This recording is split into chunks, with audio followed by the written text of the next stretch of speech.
سڑک پر دونوں طرف گھنے درختوں نے رہی صحیح روشنی کو بھی نگل لیا تھا، اگرچہ میں فطرتاً کافی دلیر اور نڈر تھا، لیکن تنہائی اور تاریکی کی ہیبت مجھ پر طاری ہوتی جا رہی تھی اور میں سفر کے باخیریت تمام ہونے کی دعا کر رہا تھا۔ لمحہ بھر کو بجلی چمکتی تو پورا منظر واضح ہو جاتا۔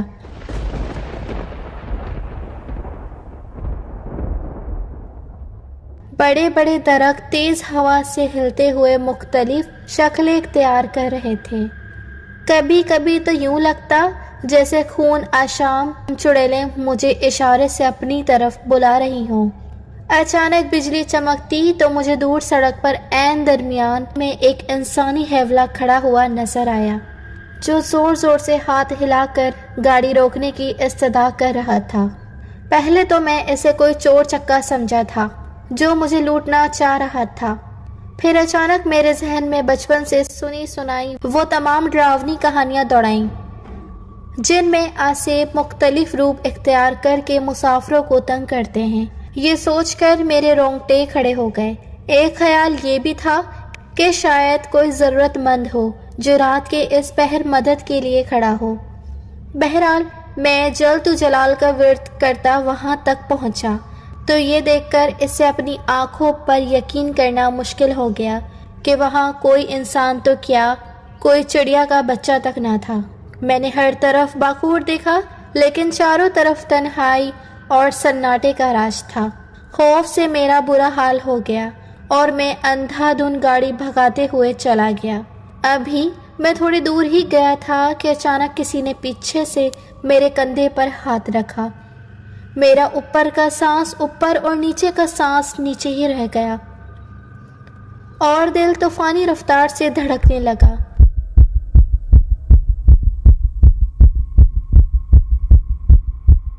بامشکل میں نے پیچھے مڑ کر دیکھا تو مجھے یوں محسوس ہوا جیسے پچھلی سیٹ پر بالوں کا ایک بہت بڑا سا ڈھیر دھرا ہو۔ نہ جانے وہ اللہ کی کون سی مخلوق تھی جو سائز میں انسان سے بھی بڑی تھی، لیکن مکمل طور پر بالوں سے ڈھکی ہوئی تھی۔ صرف اس کی سرخ خوفناک آنکھیں اور ہاتھ پاؤں لمبے لمبے اور مڑے ہوئے ناخن نظر آ رہے تھے۔ وہ اپنی لال لال ڈراؤنی آنکھوں سے نہایت غصے میں طلحہ کو گور رہی تھی۔ دہشت سے طلحہ کی آنکھیں پھٹی کی پھٹی رہ گئیں اور دل اچھل کر حلق میں آ گیا۔ سانس سینے میں اٹکنے لگی، ہاتھ پاؤں سنسنانے لگے، اس سے حرکت کرنا محال تھا۔ بڑی مشکل سے میں نے اپنے حواس مجتمع کیے اور زیر لب قرآنی آیت کا ورد کرتے ہوئے گاڑی کو طوفانی رفتار سے بھگا دیا۔ تھوڑی دیر بعد مجھے محسوس ہوا کہ پچھلی سیٹ خالی ہو گئی ہے۔ میں نے شیشے سے پچھلی سیٹ پر دیکھا تو وہ آصف وہاں سے جا چکا تھا۔ ابھی وہ پوری طرح سکون کا سانس بھی نہ لے پایا تھا کہ اسے یوں لگا جیسے گاڑی دھیرے دھیرے نہایت وزنی ہوتی جا رہی ہے اور اسے چلانا ناممکن ہوتا جا رہا تھا۔ جس گاڑی کو میں جہاز کی طرح اڑا رہا تھا اب گدھا گاڑی کی طرح گھسیٹنے سے بھی انکاری تھی۔ ابھی میں اسی شیشو پنچ میں مبتلا تھا کہ پیچھے سے ایک خوفناک قہقہ سنائی دیا۔ ایسی دہشت زدہ کر دینے والی آواز میں نے اپنی پوری زندگی میں پہلے کبھی نہیں سنی تھی۔ مڑ کر دیکھا تو وہی غیر انسانی مخلوق دوبارہ سیٹ پر براجمان ہو کر قہقہے لگاتی نظر آ رہی تھی۔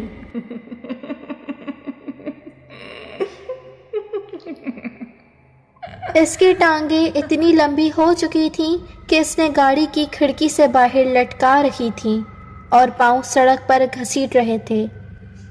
اسی وجہ سے گاڑی کو آگے بڑھنا مشکل ہو رہا تھا۔ یہ دیکھ کر میری ریڑھ کی ہڈی میں خوف کی لہر دوڑ گئی اور میں نے با آواز بلند قرآنی آیت اور آیت الکرسی پڑھنا شروع کر دی۔ تھوڑی دیر بعد گاڑی پھر ہلکی ہو کر تیزی سے رواں دواں ہو گئی۔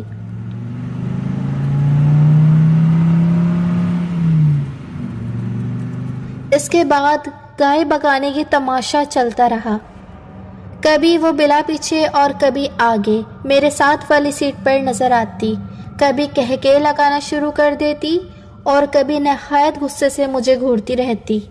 میں نے دعاؤں کا ورد جاری رکھا اور تیزی سے گاڑی بھگاتا رہا۔ گھنٹہ بھر میں شہر کی آثار نظر آنے لگے تو وہ مخلوق یکدم غائب ہو گئی۔ میں نے اللہ کا شکر ادا کیا کہ میں باخیریت بغیر کوئی نقصان پہنچائے میرا پیچھا چھوڑ دیا۔ ابھی میں ہاسپٹل سے 15 منٹ کے فاصلے پر تھا کہ پھر مجھے شک لگا کہ رات کی تاریکی اور موسلادھار بارش میں خالو ایک اسٹریٹ لیمپ کے نیچے کھڑے نظر آئے۔ میں نے بریک پر پاؤں دبایا تو گاڑی سڑک پر دور تک گھسٹتی چلی گئی۔ خالو تیز تیز چلتے ہوئے آئے اور فرنٹ سیٹ کا دروازہ کھول کر میرے ساتھ بیٹھ گئے۔ اتنی تیز بارش میں کھڑے ہونے کے باوجود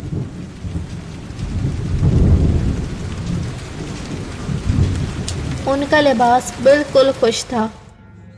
میں نے نہایت حیرت سے ان سے پوچھا کہ وہ یہاں کیا کر رہے تھے، تو انہوں نے دھیرے سے کہا، بس بیٹا یوں ہی کھڑا تھا۔